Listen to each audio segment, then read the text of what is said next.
کو اپنے منہ سے بجھا دیں، پھونکے مار کے ہی بس۔ نور خدا ہے کفر کی حرکت پہ خندہ زن، پھونکوں سے یہ چراغ بجھایا نہ جائے گا۔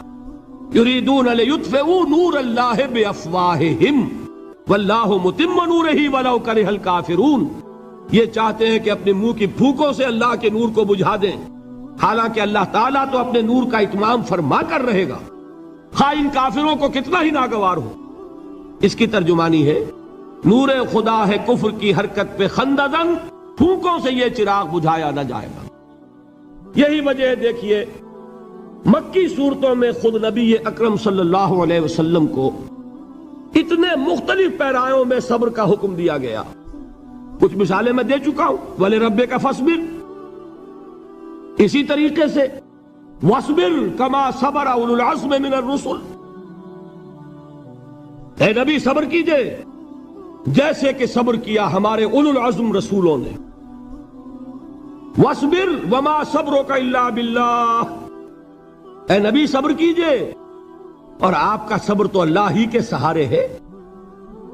وَاصْبِرْ لِحُکْمِ رَبِّكَ، یہ سورہ نون جس کی ابتدائی آیات میں نے آپ کو سنائی، نون والقلم وما یسطرون ما انت بنعمت ربک بمجنون، اس کا اختتام کیا ہوتا ہے؟ وَاصْبِرْ لِحُکْمِ رَبِّكَ وَلَا تَكُنْ كَصَاحِبِ الْحُوتِ إِذْ نَادَىٰ وَهُوَ مَكْظُومٌ، اے نبی صبر کیجئے اپنے رب کے فیصلے کا، انتظار کیجئے اور اس مچھلی والے کے مانند نہ ہو جائیے۔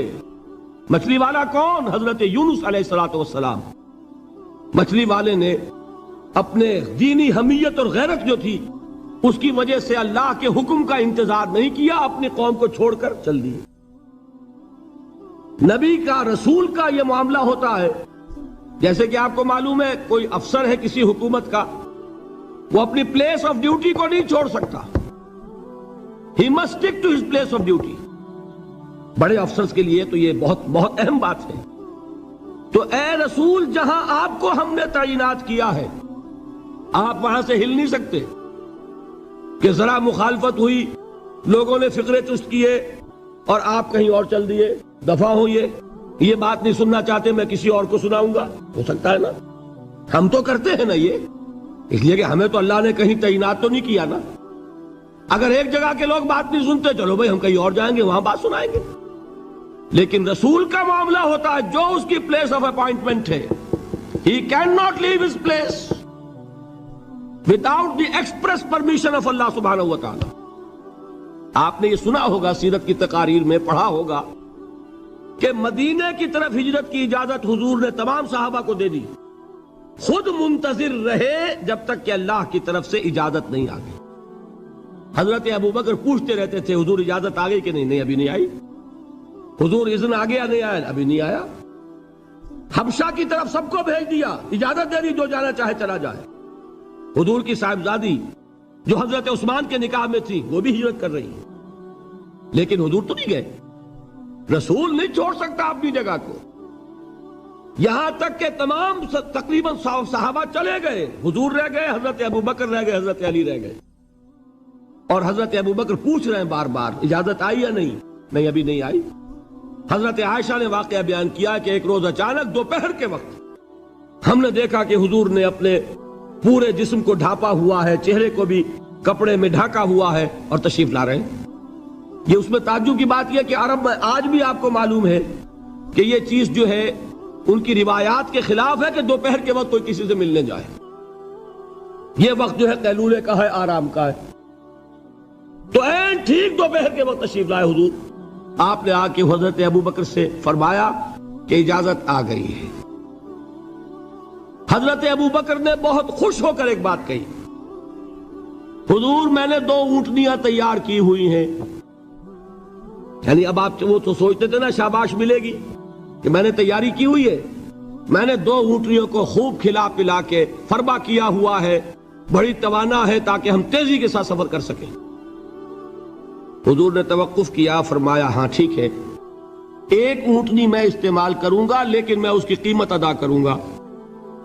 حضرت ابوبکر کی آنکھوں میں آنسو آ گئے، روتے ہوئے کہا حضور مجھ سے یہ مغایرت، کیا یہ جان اور مال کسی اور کے لیے ہے؟ آپ مجھ سے بھی کہہ رہے ہیں میری اونٹنی جو ہے وہ بھی بلا معاوضہ آپ قبول نہیں فرما رہے. یہ ہے محمد الرسول اللہ کی غیرت اور حمیت کا معاملہ. اب دیکھیے ایک بات عجیب ہے، یہ ربط اپنے ذہن میں رکھیے. اللہ تو صبر کی تلقین کر رہا ہے اپنے رسول کو، اور رسول یہی تلقین کر رہے ہیں اپنے صحابہ کو. صبر کرو، جھیلو، برداشت کرو، ہاتھ مت اٹھانا، کوئی جوابی کارروائی نہیں ہوگی، بلکہ اپنے اوپر جھیلو جو کچھ جھیلنا ہے، ڈٹے رہو، پیچھے مت ہٹنا، یہ صبر ہے. لیکن ہاتھ اٹھانے کی اجازت نہیں.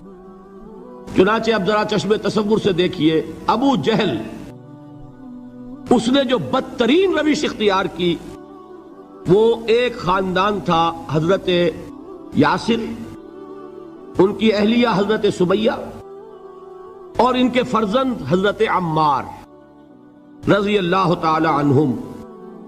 یہ غلام نہیں تھے. حضرت سمیہ تو کنیز تھیں، لیکن یاسر غلام نہیں تھے. ان کی کہانی یہ ہے، واقعہ یہ ہے کہ یہ بہت نیک آدمی تھے. یاسر یمن کے باشندے. انہیں کو خواب میں بشارت ہوئی کہ نبی کا ظہور ہونے والا ہے مکے میں، جاؤ شاید ان کے قدموں تک پہنچ جاؤ. یہ یمن سے ترک وطن کر کے مکے آ گئے. ابو جہل کا ایک چچا تھا، بہت شریف النفس انسان، اس کے ساتھ معاہدہ کیا حلیف بن کر، اور وہ مکے میں رہنے لگے. اس لیے کہ یہ نوٹ کر لیجئے، مکہ اس وقت ایک قبیلے کا شہر تھا، صرف قریش. یا قرشی رہ سکتا تھا وہاں، یا قرشی کا حلیف، کہ اگر تو کسی قرشی نے آپ کو امان دی ہوئی ہے تو آپ رہ سکتے ہیں مکے میں، ورنہ نہیں. یا تیسرے قرشی کا غلام. غلام تو ملکیت ہی ہے اس کی، جیسے بھیڑ بکری ہے کسی قرشی کی، اسی طرح اس کے غلام ہے. یہ تین کیٹیگریز تھی انسانوں کی مکے میں. اسی کو نوٹ کیجئے کہ جو بیچارے غلام تھے وہ سب سے زیادہ ستائے گئے، اس لیے کہ غلاموں کے تو حقوق ہی کوئی نہیں تھے. بلال غلام تھے، ابو فقی غلام تھے، زنیرہ ایک کنیز تھی.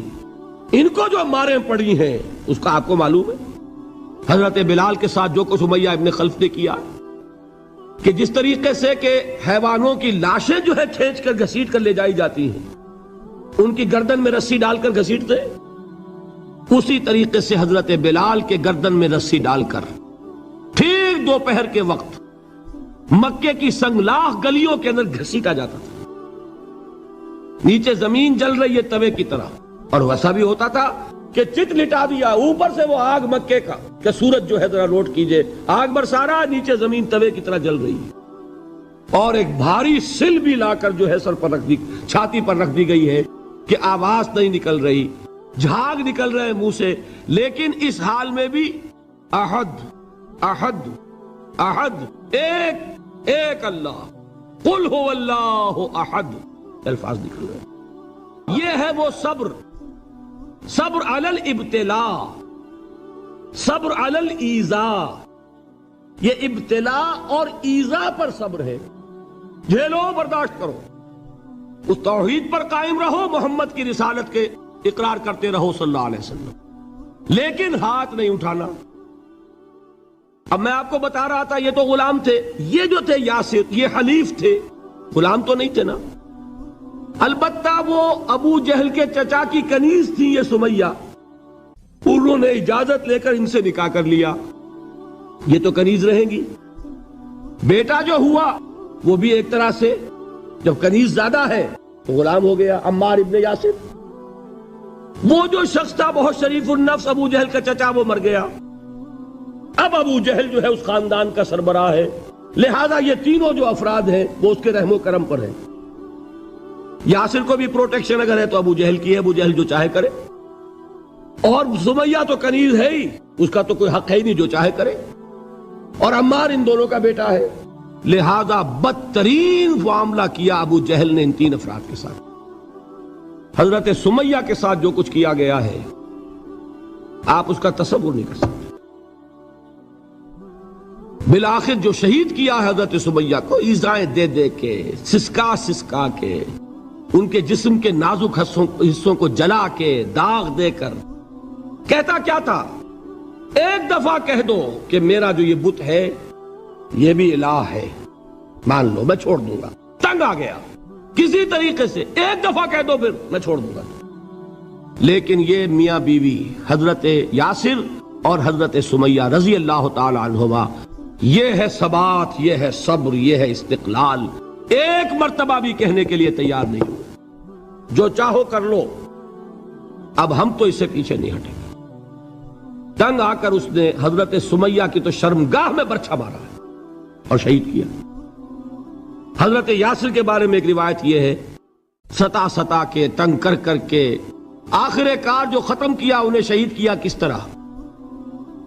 4 سانڈ اونٹ جوان، ان سے رسے باندھے، ایک رسے سے ایک بازو باندھا، دوسرے سے دوسرا بازو باندھا، تیسرے سے ایک ٹانگ باندھی، چوتھے سے دوسری ٹانگ باندھی، اور چاروں کو دوڑایا ہے کہ جسم کے پرخچے اڑ گئے۔ اس وقت سامنے سے حضور گزرتے تھے جبکہ آل یاسر کے ساتھ یہ معاملہ ہو رہا ہے، کیا فرماتے تھے؟ اسبروا یا آل یاسر فإن موعدکم الجنہ، اے یاسر کے گھر والوں صبر کرو، جھیلو، اس لیے کہ تمہارے وعدے کی جگہ جنت ہے۔ اللہ تعالیٰ ادھر آنکھ بند ہوگی، ادھر جنت میں تمہارا داخلہ ہو جائے گا۔ یہ ہے تواصوا بالصبر، والعصر ان الانسان لفی خسر۔ یہ تواصوا بالصبر پر کون عمل کر رہا ہے؟ محمد الرسول اللہ صلی اللہ علیہ وسلم۔ دے تو بھی محمد کی صداقت کی گواہی۔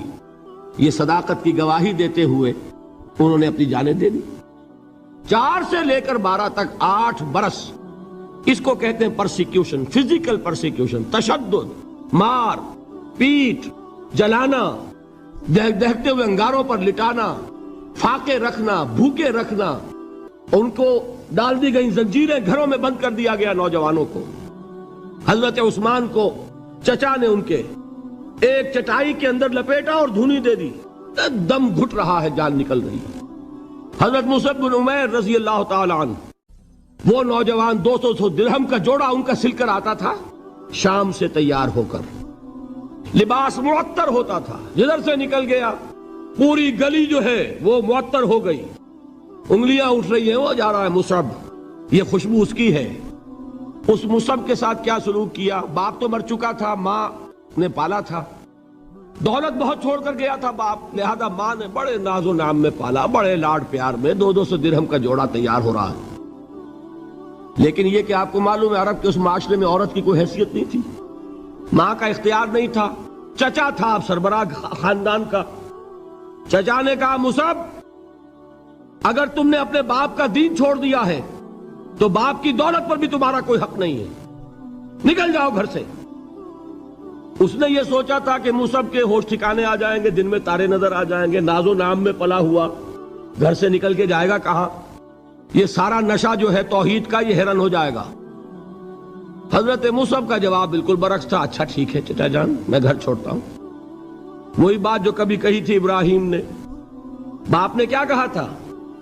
واجرنی ملیہ، جاؤ چلے جاؤ، دفع ہو جاؤ میری نگاہوں سے۔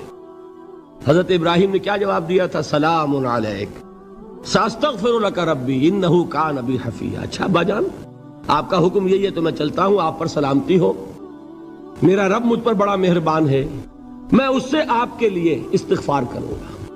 جلدی، یہی جو ہے حضرت ابراہیمی کی نسل ہے نا قریش۔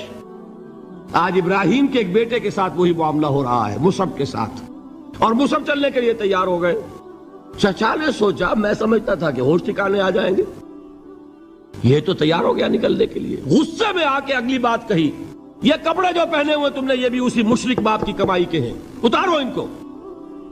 وہیں کپڑے اتارے، مادر زاد برہنہ گھر سے نکالے گئے۔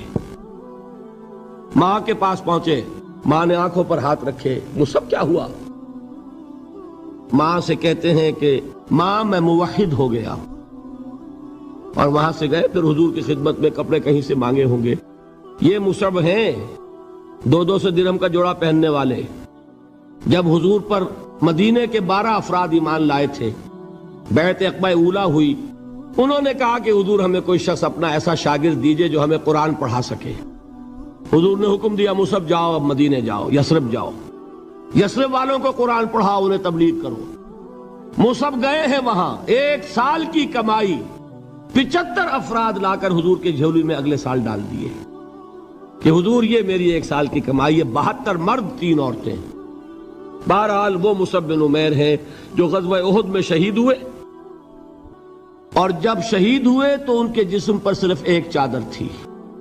یہی چیزیں ہیں اصل میں کہ جو ہمارے دلوں کو منور کرنے والی ہیں نور ایمان سے۔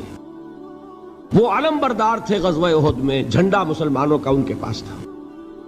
ایک ہاتھ پر ایک شانے پر وار پڑا، ہاتھ کٹ گیا، دوسرے سے تھاما، دوسرے پہ کٹ گیا، اب دونوں حصوں کے بچے ہوئے ٹکڑوں سے جھنڈے کو تھاما، گرنے نہیں دیا، یہاں تک کہ شہید ہو گئے۔ گرے ہیں تو جھنڈا گرا ہے۔ شکل میں حضور سے بہت مشابہ تھے، خبر اڑ گئی کہ محمد شہید ہو گئے صلی اللہ علیہ وسلم۔ یہ مصعب بن عمیر کا واقعہ ہے۔ جب ان کو اب دفن کرنے کا وقت آیا، اور شہید کے لیے کفن جو ہے اس کا وہی لباس ہوتا ہے جو شہادت کے وقت ہو، حضور کے سامنے ایک پرابلم پیش کیا گیا۔ حضور، مصعب کے جسم پر تو 1 چادر تھی، اور وہ چادر بھی اتنی چھوٹی ہے، یعنی 2 گز کی چادر بھی نہیں ہے، اس سے اگر سر ڈھانپتے ہیں مصعب کا تو پیر کھل جاتے ہیں، پیر ڈھانپتے ہیں تو سر کھلتا ہے، کیا کریں؟ حضور نے فرمایا سر ڈھانپ دو چادر سے اور پیروں پر گھاس ڈال دو۔ یہ آخری لباس ہے جو محمد کے اس دیوانے کو اس دنیا سے رخصت ہوتے ہوئے ملا ہے، جس کا 200 درہم کا جوڑا چلتا تھا۔ یہ ہے صبر۔ برداشت کیا کہ نہیں کیا؟ یہ خباب بن الارت پیشے کے لحاظ سے لوہار تھے۔ سوچئے ایک زندہ انسان کو دہتے ہوئے انگاروں پر لٹایا جا رہا ہے، ان انگاروں سے کھال جلی، کمر کی چربی پگھلی، اس پگھلنے والی چربی سے وہ انگارے ٹھنڈے پڑے۔ یہ سب کچھ جھیل رہا ایک شخص۔ سوچنے والوں نے سوچا نہیں ہوگا کیا جرم تھا ان کا، تو بڑا شریف آدمی ہے، بہت اچھا کاریگر ہے، وقت پر کام دیتا ہے، مناسب اجرت لیتا ہے، یہ کیا ہوا؟ یہ کوئی جرم نہیں، جرم صرف ایک ہے، ایک اللہ کو مانتا ہے اور محمد کے دامن سے وابستہ ہے صلی اللہ علیہ وسلم۔ فاستعینوا بالصبر والصلاۃ، مدد حاصل کرو کس سے؟ صبر سے اور نماز سے۔ ان اللہ مع الصابرین، جان لو کہ اللہ تعالیٰ صبر کرنے والوں کے ساتھ ہے۔ وَلَا تَقُولُوا لِمَنْ يُقْتَلُ فِي سَبِيلِ اللَّهِ أَمْوَاتٌ، اور ہرگز نہ کہو اسے جو اللہ کی راہ میں قتل ہو جائے کہ وہ مردہ ہے۔ بَلْ أَحْيَاءٌ وَلَكِنْ لَا تَشْعُرُونَ، نہیں، وہ زندہ ہے لیکن تمہیں ان کا شعور نہیں ہے۔ اور سنیے اب یہ آیت اہم ترین ہے صبر کے موضوع پر۔ وَلَنَبْلُوَنَّكُمْ بِشَيْءٍ مِّنَ الْخَوْفِ وَالْجُوعِ وَنَقْصٍ مِّنَ الْأَمْوَالِ وَالْأَنفُسِ وَالثَّمَرَاتِ وَبَشِّرِ الصَّابِرِينَ، اور دیکھو ہم تمہیں آزمائیں گے۔ وَلَنَبْلُوَنَّكُمْ، ہم لازماً آزمائیں گے تمہیں، بِشَيْءٍ مِّنَ الْخَوْفِ، خوف کی کیفیت طاری کر کے، والجوع، بھوک، فقر اور فاقہ، ونقص من الاموال، مالی نقصان، والانفس، جانی نقصان، والثمرات، اور ثمرات، پھلوں اور میووں کا نقصان۔ میرے نزدیک یہاں پر ثمرات کا مفہوم ایک اور بھی ہے۔ ایک تو صاف تھا کھجور کی فصل تیار ہے، غزوہ تبوک جانے کا حکم مل گیا، کون اتارے گا؟ اور کھجور وقت پر اتری نہیں، برباد ہو جائے گی۔ یہ ہو رہا ہے نا میووں کا نقصان۔ اور میرے نزدیک یہاں یہ بھی ہے، بسا اوقات بہت سی محنتوں کا نتیجہ انسان دیکھتا ہے کہ ضائع چلا گیا، میں نے 10 سال محنت کی، حاصل کوئی نہیں نکلا۔ یہ ثمرات کیا ہیں؟ محنتیں، محنتوں کے ثمرات کا ضیاع۔ کوشش آپ نے کی، قسمت کی خوبی دیکھیے، ٹوٹی کہاں کمن، 2-4 ہاتھ جب کے لبے بام رہ گئے۔ Be prepared. ایک شاعر کے یہ اشعار ہیں، یہ فصل امیدوں کی ہمدم، اس بار بھی غارت جائے گی، سب محنت صبحوں شاموں کی اب کے بھی اکارت جائے گی۔ میرے نزدیک یہ ثمرات کا جو لفظ یہاں آیا ہے وَنَقْصٍ مِّنَ الْأَمْوَالِ وَالْأَنفُسِ وَالثَّمَرَاتِ، سب محنت صبحوں شاموں کی اب کے بھی اکارت جائے گی، دھرتی کے کونوں کھدروں میں پھر اپنے لہو کی کھاد بھرو، پھر مٹی سینچو اشکوں سے، پھر اگلی رت کی فکر کرو، پھر اگلی رت کی فکر کرو، جب پھر ایک بار اجڑنا ہے، ایک فصل پکی تو بھر پایا، تب تک تو یہی کچھ کرنا ہے۔ ایک مقصد ہے سامنے، انقلاب برپا کرنا ہے، ایک کوشش ناکام ہو جائے کوئی پرواہ نہیں، نیکسٹ، پھر تیار رہو ناکامی کے لیے۔ ایسا نہ ہو جو انگریزی میں کہتے ہیں hope for the best but be prepared for the worst, ایسا نہ ہو کہ دوسری مرتبہ ناکام ہو کے بددل ہو جاؤ، تمہاری ہمتیں جواب دے جائیں، نہیں، پہلے سے تیار رہو کہ دوسری مرتبہ بھی ناکامی آئے تو آئے، لیکن جب تک کہ کامیابی حاصل نہیں ہوتی ہمیں یہ کام کیے چلے جانا ہے۔ دیکھیے سیرت میں آیا کہ نہیں یہ واقعہ، بدر میں مسلمانوں کو فتح ہوئی تو احد میں زک پہنچی کہ نہیں، 70 صحابہ شہید ہوئے کہ نہیں؟ اگر ان کی ہمتیں جواب دے جاتی تو گاڑی کیسے چلتی آگے؟ تو فرمایا وَلَنَبْلُوَنَّكُمْ بِشَيْءٍ مِّنَ الْخَوْفِ وَالْجُوعِ وَنَقْصٍ مِّنَ الْأَمْوَالِ وَالْأَنفُسِ وَالثَّمَرَاتِ، ہم تمہیں لازم آزمائیں گے، خوف کی کیفیت سے، فقر و فاقے کی کیفیت سے، بھوک سے، جان کے نقصان سے، مال کے نقصان سے، محنتوں کے حاصل کے ضائع ہو جانے سے۔ وَبَشِّرِ الصَّابِرِينَ، اور اے نبی بشارت دیجئے صبر کرنے والوں کو، الَّذِينَ إِذَا أَصَابَتْهُمْ مُصِيبَةٌ، وہ کہ جب ان پر کوئی تکلیف آئے، کوئی مصیبت آئے، کوئی آزمائش آئے، قَالُوا إِنَّا لِلَّهِ وَإِنَّا إِلَيْهِ رَاجِعُونَ، وہ یہ کہیں کہ ہم اللہ ہی کے ہیں، اللہ ہی کی طرف لوٹ جانا ہے۔ یہ وہی انداز ہے جو میں نے فارسی کا شعر سنایا تھا آپ کو کہ سرے تسلیم خم ہے جو مزاج یار میں آئے، وہ ہمارا مولا ہے، ہمارا آقا ہے، اگر اسے یہی منظور ہے تو ہمیں بھی یہی منظور ہے۔ میں نے تسلیم و رضا کی بات کی تھی نا، آپ کو کچھ شعر سنائے تھے، ایک شعر اور سنیے، اور یہ کس کا ہے؟ محمد علی جوہر کا۔ ایک مرتبہ جیل گئے، ان کی ایک بیٹی جوان بیمار ہوئی، فوت ہو گئی، باہر چھوڑا انگریز نے، جاؤ بھائی دفن کر دو بیٹی کو۔ دوسری مرتبہ جیل گئے، دوسری جوان بیٹی اسی مرض میں مبتلا ہوئی، اب یہ جیل میں ہے، خبر پہنچی کہ دوسری بیٹی کے اوپر بھی اسی مرض کا حملہ ہوا ہے۔ ایک نظم لکھی ہے جس کا آخری شعر یہ ہے، تیری صحت ہمیں منظور ہے لیکن اس کو نہیں منظور تو پھر ہم کو بھی منظور نہیں۔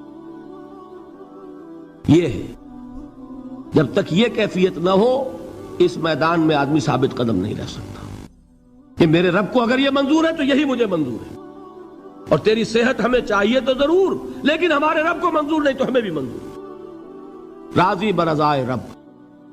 وَبَشِّرِ الصَّابِرِينَ الَّذِينَ إِذَا أَصَابَتْهُمْ مُصِيبَةٌ قَالُوا إِنَّا لِلَّهِ وَإِنَّا إِلَيْهِ رَاجِعُونَ، نہ شود نصیب دشمن کے شود ہلاک تیغت، سر دوستہ سلامت کے تو خنجر آزمائی۔